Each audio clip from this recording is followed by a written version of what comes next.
So on my show, I'm going to be talking about the World Cup. Of course, if you know me, if you've watched many episodes of this show, it's very football based. It's very soccer based because that was my whole life. I tried to make it as a pro footballer. Again, maybe it's not over, but that was kind of my overarching story, and it's a very, very big theme on this show. So of course, I'm going to be talking about the World Cup that's going on right now. I remember a few months ago I was talking about the many amazing things that like I was excited about in the year, and the World Cup was on there, but there've been a lot of problems with it, and a lot of things that really just piss me off. It really makes the game of football really without like with no other word to really describe it, woke, right?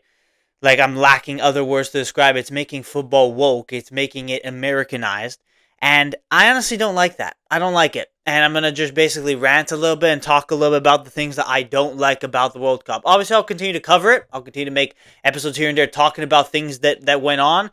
There's like in terms of the actual football being played, I don't really think there's a lot of problems with it, but obviously I'll be talking about that more in detail in this episode. In future episodes, I'll kind of review things because obviously, like I made predictions, other people, like my friends on this show, made predictions of things. So I'll talk about them. Like in a couple of days, I'll make an episode reviewing the group stage and how it went when it actually ends in a couple of days, and then I'll be talking about the knockout rounds. I'll talk about I'll maybe do a review of the tournament after the final because I think it is always something interesting to me. And of course, the World Cup, it only comes around once every 4 years, so it's always something interesting. So let's go and let's talk about the problems. So the biggest thing with the World Cup is the fact that they increased the teams to 48, right? It's not 32 teams, it's 48 teams, and now you play a group stage that's the easiest group stage to ever qualify from. You then play a full round of group stage matches to only end up with the amount of teams that you would have at the start of another World Cup. 32, right? You go to a round of 32. That's the amount of teams that you would start every other World Cup in, at least in recent modern history, with, right? With the normal format that we had for the recent times, right? Now we have to play through the group stage, and it's like the easiest group stage to qualify from. Like you can win one game and you make it. You get 4 points, you finish third, you make it, right? It's like an embarrassment if you don't qualify from the group stage, and I think that's dumb. I think that's dumb because it's like it's like the group stage is a part of the tournament, right? Other than like the teams that are really out of their depth and shouldn't be at this tournament, the group stage, like, it should be more competitive, and it really just isn't all that competitive. There's a couple of groups that are honestly a little bit competitive, that are a little bit like a couple of surprises have been had, but other than that, it's like for the most part, it's like the teams they expect to qualify, they're gonna qualify, even if it was a little bit unorthodox. Like even if Ecuador, for example, finished third in their group with 4 points, and they had to beat Germany on the final day, they hadn't scored a goal until the third game, but they pulled it out of the bag, right? But they're still going to make it to the round of 16, right? Even if it's a little unorthodox, it's so easy to qualify from the group stage in this World Cup. And I honestly don't like that. It feels like it loses a lot of the competitive nature behind it from the beginning. And then, maybe the knockout rounds will be better, but like you get knocked down in the round of 32, it feels like an embarrassment, right? It feels like, oh, like as a team, like a big team, for example. Let's say like an England get knocked down in the round of 32. Let's say, just an example, right? I'm not saying they will, but maybe I'm foreshadowing, maybe. But like that's an embarrassment, right? You make it to the round of 16 of a World Cup, like that's for maybe it's a good thing, maybe it's a little bit like you want to be minimum quarterfinals for a team like England, for example. But you get knocked out in the round of 32, like it is just as embarrassing as if you got knocked out in the groups for a team like England, right? Whereas in the old World Cup format, at least making it out of the group stage is solid. Getting knocked down in the round of 16, maybe with an upset score, like something like that, right? Like, like I just find like that whole thing, it's dumb. And obviously we've now introduced teams into the World Cup that are just so out of their depth that shouldn't be at this World Cup.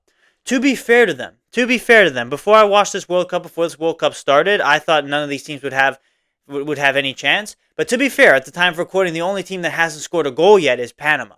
Every other team in the World Cup scored a goal. So even the teams that just were like on paper looked completely out of their depth, actually they've competed pretty well. Like Curacao, even if they got knocked out, they still got a point against Ecuador. They grinded out a 0-0 draw against them. So that, for what that's worth, that's actually pretty good. Like, good for them, right? For Cabo Verde, I actually thought that Cabo Verde were going to like make a little bit more of a statement, but obviously you look at the quality of the team, they're all second division, maybe a couple third division Portuguese league players, and a couple like guys on the fringes, let's say, of teams, and they managed to put together a team that has passion, that has heart, and they've gotten 2 draws so far. They're about to play their third game today on the day of recording, right? It is today. I'm pretty sure it is today. Yeah. So obviously, in a couple of days, when I go through the group stage results, whether or not they actually make it to the knockout stages, we'll find out. But they've been doing very well. Even like Jordan and Iraq, teams that I personally didn't expect to do anything. They've scored goals. Like they've scored goals. Jordan kept it a very, very competitive match against Algeria. They were winning for like almost 40 minutes against Algeria, and Algeria were like really, really crumbling for a little bit, but then they managed to turn it around. And and Iraq, even if they weren't really ever competing in games, they still scored a goal. They still like had their moment, right? Same Curacao, even if they lost 7-1 to Germany, they still scored their goal. They still had their moment, right? Haiti, they were winning against Morocco for a little while in that game as well. It was 2-2, it was competitive, and then Morocco eventually the quality overcame it. Obviously, Haiti only had 2 shots on target, so it's like they scored 2 goals from 2 shots on target, and Morocco just kind of kept knocking on the door, and then eventually they just beat the door down and they won that game pretty comfortably in the end. But they were competitive, Haiti. These are all teams that, like me personally, I was like, these guys don't have a chance. These guys should not be in a World Cup ever. Like, it's appalling, right? But to be fair to them, they have been competing pretty well. They've been competing pretty well. There have been those upsets. Even Qatar managed to somehow get a point against Switzerland. Couldn't tell you how that happened. I could, like, it literally, I just cannot explain it. I watched the Canada Qatar game where Canada won 6-0. I just can't explain how Qatar drew 1-1 to Switzerland. I didn't watch the game, so I have no idea how that happened, right?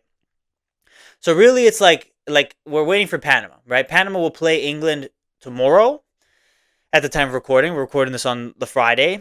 Panama will play England tomorrow. Hopefully they score a goal. I want them to compete. And Panama have been competitive. Like, they only lost games 1-0. Like, it's been pretty close, but they just haven't been able to get their goal. They're the only team without a goal right now. So I really hope for their sakes that they can get it done as well. I think they were maybe another team that was a little bit out of their depth a little bit. Maybe shouldn't be at the tournament, don't have really the quality to do it. But I hope that they can maybe write a story for themselves as well. But that was the whole thing with the 48 teams. There's like a bunch of countries that, like, it's good for the country, it's good for the people that live there, but for the quality on the pitch, there's just much less quality because the countries that qualify, there's a lot of countries in there that really shouldn't be in there, that don't have the quality to be there. But credit to them, fair play to them. They've actually, like, a few of them have actually made it pretty competitive. A few of them have definitely tried their best and they've really put their heart into it. So fair play to them. Like a team like Jordan, like, well, I don't know a single player on that team. Like, even on Curacao, I know a couple players. On Cabo Verde, I know a couple players. On Iraq, I know a couple players. Jordan, nah, don't know any. Right, not a single one. Like, I look at the team and I'm like, I don't know a single player on this team. Like, there was one guy, I think he played for Rennes in France, and he was like he's like their biggest player. Everyone else plays in like the Middle Eastern League, Egyptian League, Asian leagues type of thing, that type of area. But it's like good for them that they've still managed to compete a little bit, right? But still, I just think it's worse for the game. Like, I think it's worse for the game of football because you have teams that, like, it's good for the countries, those individual countries, and I'm not demeaning that. I'm just saying that, like, for a viewer, for a neutral viewer, the quality is way less. And I think I've seen that in the games. There have been some entertaining moments for sure. There have been some very, very good quality matches, but there have also been some pretty appalling games of football that I've watched in this World Cup so far. And that's not me being biased. That's just a pure fact. Like I watched Sweden versus Japan. Like, those teams aren't even like bad teams, but like it was not a really good game. Like, there was maybe like a 20-minute period where things were a little bit more lively, but like for like 60 minutes of that game, it was not a good game, dude. Not a fun, not an entertaining game to watch at all. It was so bad that even like the commentators, the panel analysts were literally saying, like, it's not been an entertaining game. like like when the freaking analysts are like getting a little bit antsy about it, and they're the people that analyze football matches all day, every day in their lives. That's how you know it's actually like not very good quality, right? But I think maybe that's a product of the style of the tournament. Like, both teams in that game specifically were playing for a draw, obviously, because they did get a draw first and foremost. And if they got a draw, both teams would make it through, right? they'd finish second and third. And again, that would be a thing that would not happen in any other World Cup. You would go for the win. Right? I remember in 2022, you had that one group where it was it Germany, Spain, Costa Rica, and Japan. And on the final match week of that tournament, in that group, at one point or another in that match week, it was a different team on the top. It was a different two teams that were qualifying. Like at one point, it was Costa Rica and Spain in there, or it was Costa Rica and Japan. I could be wrong. I might be wrong on the Spain part. Was Spain in their group? I don't remember. I don't remember. But it was Germany, Costa Rica, Japan, and then one other team. It was Spain or it was some other big team.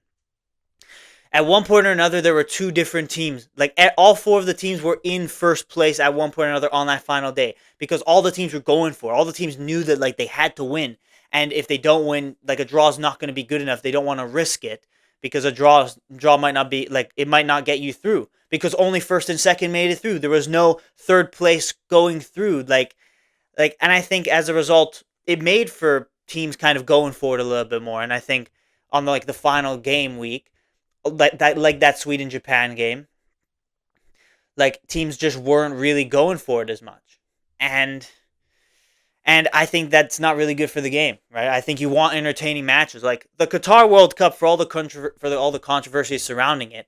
It was a very entertaining tournament. It was an absolutely amazing tournament, like football wise, entertainment wise, for sure, absolutely, like one of the best for sure. This World Cup, at least so far, has not really had that energy. It has not really had that drive, that kind of gung ho style that a lot of the games in Qatar were. It's really been a lot of been very slow. There've been a couple good games. Like England Croatia was a good game. Like Argentina, obviously, like giving the ball to Messi strategy is always very entertaining to watch. Like that's not like it's not to say that all games are just kind of non-competitive or like too flat. That's not true. There've been a few good games, but I feel like there've been so many draws in this World Cup, so many 0-0s, so many 1-1s, more than really any other World Cup, and at least in recent history, in by this point in the World Cup, and I think all of that kind of comes from the fact that it's easier to qualify out of the group, it's easier to get out of the group, so teams are kind of if they won one game. Like if you won the first game, they're going to sit back a little bit and they're going to be a little bit more conservative and they're going to try and play for the draw more than actually go for the win. And the teams that did go for the win were probably the more entertaining teams of the tournament, right? But it's only a few teams, right? It wasn't everybody. Like there have been obviously a couple of great storylines. The whole Ochoa thing with Mexico, like that was of course amazing. Mexico 9 points, didn't concede a goal in their group. Like, is that down to the quality? I don't think so, because South Africa and Korea have always have been at World Cups before. Like, it's not like they're absolutely out of their depth. And what was the third team they played? I forgot what the third team they played was. It was Czech Republic, the Czech Republic, or whatever you call it, Czechia now for whatever reason. They're they're pretty known. They're a pretty known team as well. So it's like it's just Mexico been playing well, right? So there have been good storylines, but I think there have been a lot of flat games and a lot of slow games and a lot of just kind of teams not really going for it as much.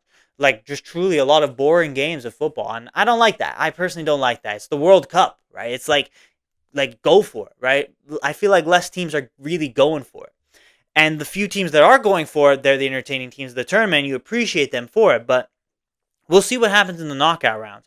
But all of that's down to the fact that there are more teams. That's easier to qualify out of the group stage. There's less quality. There's a lot of teams that don't have the quality, perhaps, to be in the tournament, and that's sad. That's sad to me. I don't really like that, and all of that is because of the whole FIFA. They wanted to expand the tournament because they want more games, because they want more money. You know that whole storyline. It's really, the Champions League, the Super League, all that stuff, right? It's the corruption of the organization that has caused this to happen, right? And another thing, the hydration breaks, right? That's been a big, big talking point. Basically, the hydration breaks have turned a game of football into 4 quarters. That's woke. That's garbage. Hate it. There's a difference between like a water break where you just get a quick sip of water and get back on the field, and a hydration break where you're taking a commercial break. The coaches are like giving tactics to their players. Like it's literally like a halftime, like a mini halftime in between the game. And I'm sure if you're following, you've seen the statistics of how many games where the momentum has completely shifted after the hydration breaks. I don't think it's good for football at all. I think it is just a sales tactic. It is just to Americanize the game. You're basically splitting it up into 4 quarters and adding an extra ad break in between each half. It's horrible. I honestly don't like it. And the water break should only be like at the ref's discretion if it's like a super hot day and if the players really need it and it's a 1 minute thing. You quickly get a drink of water. Not a lot of time for many detailed tactics, just maybe a couple of tweaks from the managers and get straight back into the game. It should not be like a 2-3 minute thing where you're there having a full tactical session with your players and of course a commercial break, right? It should not be that. I don't like that. I hate that. I think that's another reason why the bad narrative surrounding the tournament is something that's made the game a little bit worse, right? And then there were also like the slight rule changes that they made for this tournament as well, which is like the whole throw in, goal kick, corner kick thing, where it's like if you take too long to take a throw in, it gets reversed. If you take too long to take a goal kick, it becomes a corner. If and also VAR can now overturn corners and goal kicks. I like those. Those I think are solid. Those I think are good changes to the rules. I think that is actually a good thing, but then the substitution one I don't think is a good thing. The whole you're waiting like the whole you have 10 seconds to get off the field and if you don't, you can't come off. That is absolutely stupid. Stupid. Garbage rule. Stupid. Like just get it out of my face, right? Absolute woke nonsense. Like for example, like if you're in a game where you're like a big player, right? Like, and you're getting subbed off because you had an amazing performance and the crowd's giving you a standing ovation. Of course you're going to want to go clap them, take your time, truly drink in the moment, milk in the moment a little bit.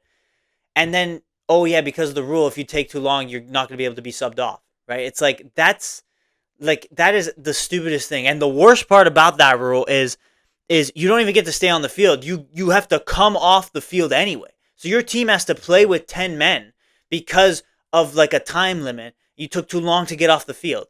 Like they add the added time anyway. All the games have like in the Canada-Qatar game, Canada's winning 6-0. You give 6 minutes of added time. Like for what? Right? For what? So it's like you're going to be adding the added time for the substitutions anyway. So why do we have to have this rule in place, right? There has to be some other reason for it. I think it's just stupid. I think there's just no reason for it. Like if a team wants to waste a little bit of time taking their time with the substitution, it's going to be added on in stoppage time anyway. So it's like it shouldn't be that big of a deal, right? And if someone wants to really like milk in the moment, they have a standing ovation for them because of a great performance, then like you shouldn't be punishing them for it. And you definitely shouldn't be like taking them off. Like you should like that happened in I think it was Curacao. I think it was Curacao or it was Cabo Verde. It was one of the smaller teams where like a guy was injured. He was injured and he was like kind of limping off, and it was like a little bit of confusion. Like it was close to halftime. He wanted to stay on the field for like a one more minute. The manager wanted to take him off, so there was like a little bit of confusion. And then the time limit went over. He still had to come off the field, and he still had to wait to get back on the field. So the team had to play with 10 men, and it's like I think that's just stupid. It's pure stupidity. I don't think that rule deserves to like it shouldn't be there at all. Like. And I'm sure there are a couple other like small, minute nuances and changes to the ruling that shouldn't be there. Like there have been a lot of like here's the thing, the Qatar World Cup, the refereeing was amazing. Like the flow of the game, the pace of the game was great. That allowed for more entertaining matches of football. Right. I think what they're trying to do in this World Cup, they're trying to do the same thing, but they're failing because now you have refs that are just not calling blatant fouls in like the middle of the pitch because he wants to keep the game flowing. But it's a foul. Guy clearly trips him, right? And like I find like there have been games like that where just like in Argentina-Austria game, there were a lot of moments like that where it was like clear foul. The ref not calling it because he wants to let the game flow. But reality is like if it's a foul, it's a foul. You want to let the game flow if it's not actually a foul, if a guy's diving, if it's a light contact. But now we're seeing that like real fouls, proper contact is not being given. And that's not good. I don't think that's good for the sport, right? That's not good for the sport either. You want to have a good flow of the game, but you want to have it be fair as well. So I'm seeing that happening as well in this tournament. And like then you have like the whole Toronto Stadium stupidity where when I was talking with Francesco, he was kind of mentioning it a little bit where it's like why is everything like spread out? Like why. Like the Toronto Stadium, first and foremost, have like some of the like the lower games because we're the least populated stadium. Like it's the least amount of capacity, so it's fine. we had Croatia play there. We had Germany play there. Like it's solid. Like we had Canada play there once. Like I'm not complaining about that. What I'm complaining about is like, why do we have to add all this unnecessary traveling? Like, why doesn't a team just have a city? This is the group that this like the city is hosting these group games, and then you stay in that city. Instead, you have teams traveling all across. Like in Mexico, that was the case where like I'm pretty sure like the team Mexico were based in Mexico. I don't think they left Mexico. I could be wrong for their games, but like you have teams just traveling across the country. Like why do you have like Team Canada having to go from Toronto to Vancouver, right? And then they're going to have to go to LA, right? It's like obviously once you get to the knockout, then it kind of you kind of have to do that traveling, right? Because the games are in specific places. But for the group stage, you should have the group be in one city so there's less travel time, right? You have Panama. You have all sorts of Panama fans in Toronto right now because there was one Panama game in Toronto, but the other Panama games are in New York. So it's like the Panama fans that came to Toronto, they just watch the game and then they either have to spend even more of their hard-earned money to go to New York or they go and they watch the game in the fan zone, which is not as good as actually going to the stadium, right? It just feels a little bit disorganized. Like that's maybe a lower criticism than the other things I've talked about already. But if it just feels a little bit disorganized, like why not just have the full group, all four teams in each group set up in specific cities, and they're going to be playing their games in that city for the group stage, and then for the knockout rounds, you're going all over the place, right? Like you have three countries hosting the World Cup. Like it's big distance you have to travel. Like to go from Toronto to Vancouver, it's a 5 hour flight. Like there's real jet lag there. There is real time zone changes there. There's five time zones, like or six time zones, I think. Like there's real changes that the players have to deal with, right? So so why do you make them travel like that in the group stage? I don't know. I think it's like I think it's just a little bit disorganized. Like the thing is like with the Qatar World Cup, like Qatar's a small country. Like for traveling, it wasn't really that crazy because it's distance wise not so big. For the Russia World Cup, Russia's a big country, but like everything was really on like the east side or the west side because the east side of Russia pretty much has nothing, right? So you're not traveling really that much either, right? And in Brazil's a pretty big country. So Brazil World Cup 2014 was probably a little bit more traveling. I don't remember because I was still a kid when I was watching the Brazil World Cup, but like to me it just feels again a little bit disorganized, a little bit just like why are we doing this, right? Like it's like just like you're just overcomplicating things, right? You're making it worse for fans. You're making it less accessible for fans because if they want to watch all the games, they have to go to different places. And for the players, it's the jet lag that comes from like having to travel from Toronto to Vancouver, from New York to LA, right? From Mexico to Kansas or whatever it is, right? Teams have had to do that, and I don't think that that's definitely not a good thing for the fans. It's not a good thing for the fans. It's not a good thing for the players. So that's like just a little bit more of like why the tournament's disorganized, right? So these are really the complaints I have. I don't think there's much else. I think I've gone over it. I've covered it. Like it's not nothing. Like I've talked about quite a few of the bad problems that have been a result of this World Cup, at least so far. I hope the knockout stages will be a lot more like clean, I guess. I hope that there'll be some better games, right? Some more entertaining games. And I think it'll be the case. I'm confident that it will kind of like the tournament will kind of grow into it a little bit. It'll still be a good tournament. Like there'll still be so many amazing storylines. There've already been some very good storylines in this tournament. But my criticism is just kind of the whole bureaucracy behind it, the whole like politicized nature behind it, right? Where it's like and also another funny thing, like it's like you just have in the games. I know it's America, but like in the games you would just have some random guy that they would show like a basketball player or like a football player or like some House of Representative guy or for the Canada games like Mark Carney was at the games. It's like it's like it honestly just feels like it's funny because it's like people that don't know anything about soccer, about football, are just coming to these games because they're famous American figures and they just need something to do, and then on the television broadcast they show them. It really just like it that's funny to me. It's like just a random thing. That's also because like tickets are so expensive, so those are the types of people that can really afford to be in like the box seats. Like how expensive is a box seat, right? If normal tickets are like $1,000, $2,000 per ticket, how expensive is are the box seats. It's like, so no wonder why you have just like a guy like Travis Scott showing up to games and stuff. Like, I find that funny. I find that funny. The whole like ticket pricing stuff, that's also like not a very good thing. It's not a good thing for the sport at all. It really is just like Americanized, trying to extract as much money out of people as possible. And the sad thing is that all the stadiums are still full. Like, that's sad because you think about the individual person that's probably going into debt, putting it all on a credit line of credit, credit card, whatever, to show up and travel across the world and go watch their team play. But it's like they're spending way more money than they should, right? And they're probably gonna have to go back home and make it back, or they'll have to sell some stuff in their house or whatever it may be, because the stadiums are still full. You still have millions and millions of people that are making that journey, that are traveling, that are spending that money despite the ticket prices being so unreasonably high. It's sad. It's sad. I think this World Cup is not a good World Cup for the fans, and there've been a lot of Americanized things, like the prices of tickets. Of course, the inflation of it is also like an Americanized thing as well. I don't like that. I just don't like that. I don't like any of the things that I've been talking about in this episode when it comes to World Cup. Does that mean the World Cup will be bad? No. There's still going to be fans. There's still great atmospheres. There's still great storylines. And the knockout rounds will probably be better. But there's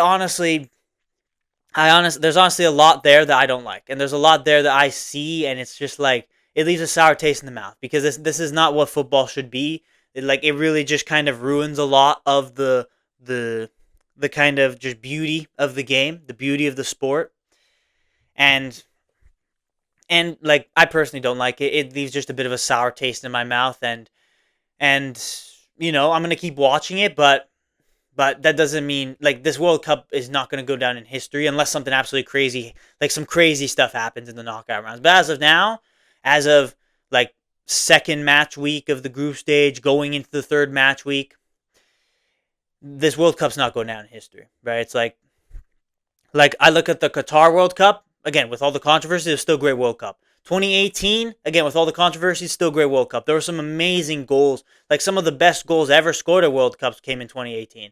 Like, very underrated. 2014 was just a pretty amazing World Cup straight up. 2010, I wasn't really old enough to watch it, but from what I heard, also some pretty amazing stuff, and like a pretty great vibe, and a lot of amazing goals scored in that tournament as well. I'm still waiting in this tournament for that banger, for that freaking screamer, right? You had that Mbappe goal, you had the Isidore goal for Haiti. There were a couple of good goals, but like nothing really out of this world yet, right? I'm waiting for that, and that's also because of, like, the boring games. Like, there's less room for that type of stuff. There've been some decent goals, but nothing really like out of this world. Hopefully things will change. Hopefully things will get better. But those are my World Cup complaints. I am going to end this episode. I'm going to be done with my rant about it, because I don't want to be so negative, right? Like, you can look at this video and you can think that, like, I am just like, I just hate it. I don't want to watch it. I'm boycotting it, whatever. No, I'm going to keep watching it. I'm going to keep enjoying it. There have been some great games in this tournament. There have been some great moments, and I hope that there will only be better moments as we get into the knockout rounds. But that doesn't mean that it's without controversy. There is a lot of controversy surrounding it, right? Whereas I feel like 2014, there wasn't that much controversy, right? It's like, and even in Qatar, there was a lot of controversy surrounding it, but the actual tournament was a great tournament. Like, the actual football was a great tournament, right? You can have all of this, like, political controversy, but the political and the football should be separated. For Qatar, that was absolutely the case. And I'd say for Russia, too, it was absolutely the case. The political things, it was like, okay, it was all sorts of problems, whatever, the narratives, right, whatever. But then when you actually got on the pitch and the football was being played, super entertaining, super good stuff, right? For this tournament, at least so far, it feels like a political blend with the football a little bit too much, where it's leaving a bit of a sour taste, and the actual on-field football is just not as good. At least so far. We will see what happens as the tournament goes on. And I'm hoping, and here's to hoping, right? I'm optimistic. I'm hoping that it will get better. I'm hoping that it will be more entertaining. But let's see. We will see what happens. I will do a more detailed group stage review in the coming days. But I hope you enjoyed this episode. Let me know what you think of some of the complaints I had. Let me know what you think of some of the things that are wrong with this World Cup. Like, are you in favor of the hydration breaks? Do you like the hydration breaks? Do you like the kind of organization of it? Do you think it's good? Do you think it's been entertaining? Is it just me? Am I just out of touch? Let me know in the comments. And I hope you enjoyed it. Like the video if you liked it. If you enjoyed it, if you agree with some of the things that I said today, like the video, subscribe on YouTube, follow on Spotify. I appreciate your support in any way that you can show it on this show. But yeah, like that's the World Cup so far. Like it's like it's not really doing so well, but we will see what happens in the future. I'll continue to cover it. I'll continue to make at least a couple of episodes as this tournament goes on, talking about some of the good things, some of the bad things. Today was definitely a lot of the bad, but that doesn't mean it's all going to be bad. There's going to be a lot of good, and I'm hoping that in the knockout rounds it only gets better. So thank you for watching this episode. I appreciate you for being here. Let me know what you think of some of my opinions in the comments section below. As always, continue to glorify God every day throughout your life, and I will see you tomorrow for the next episode of the 365 Podcast.